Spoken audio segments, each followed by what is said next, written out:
Hello everyone, this is Golden Cali Railfan. This video will be the start of a new video series I'm working on called Radio Chatter.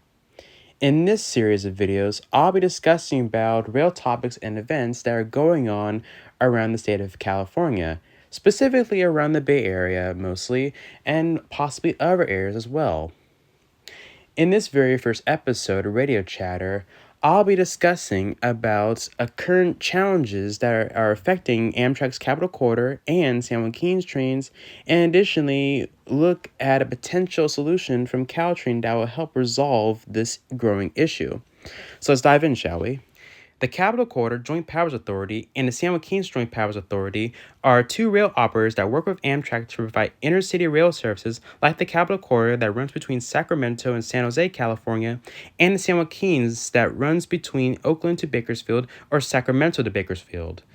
The two agencies combined own and operate the following Amtrak equipment of 13 EMD F59 PHIs, 10 Siemens Chargers, bi-level California cars, Comet 1 single-level cars, and new Siemens Venture cars. In the recent post-pandemic years, both Amtrak Capital Corridor and San Joaquin services have seen an increase in ridership lately. Because of this, there is a new emerging problem with their equipment.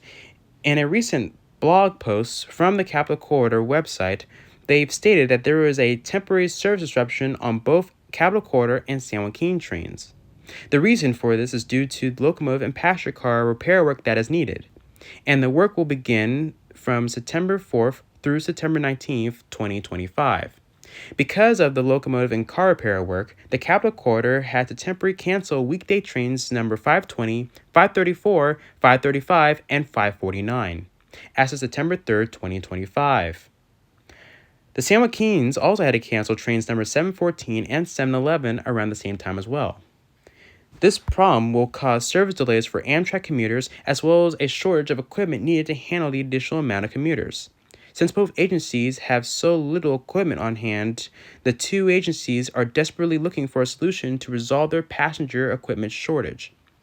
One possible solution to this is that they can either buy new equipment or lease equipment. Caltrain, another commuter agency, might be the solution to Amtrak's ongoing equipment problem. The Peninsula Corridor Joint Powers Board, or simply Caltrain, had recently expressed interest in leasing some of its diesel-hauled equipment to its neighboring intercity rail agencies, which are experiencing equipment shortages due to increased ridership demand. These agencies include the Capital Corridor, ACE, and the San Joaquins. Caltrain had agreed to lease 3 of its F40PH-3Cs, specifically numbered 920, 921, and 922, along with 13 Bombardier passenger cars and 3 cab cars. Caltrain staff have been negotiating with the board to make a lease agreement with the California Department of Transportation, or Caltrans, to approve this agreement. If approved, the agreement provides for the lease of the equipment at a monthly rate of $12,000 per locomotive, $10,000 per cab car, and $8,600 per Bombardier coach, totaling over $2 million annually. Since Caltrain had electrified its service between San Francisco and San Jose last September 2024, there is no need for any more diesel train services between those two cities. Caltrain has sold off most of its original F40PHs and almost all of its Nippon Shuttle bi-level gallery cars to Peru. Since the switch to electric, additionally, Caltrain now has an excess number of locomotives and passenger cars and cab cars around, some of which are being used for Caltrain's new South County Connections train service that runs between San Jose and Gilroy. The new train services uses 4 3-car sets for a weekly 2-way service. Caltrain also uses its remaining 3 F40PH-2Cs and its 6 MPI 36-3Cs for the new service. If the lease proceeds further, Caltrans, ACE, or San Joaquins will assume full responsibility of the maintenance, insurance, and storage of the equipment, which will result in additional operating savings to Caltrain.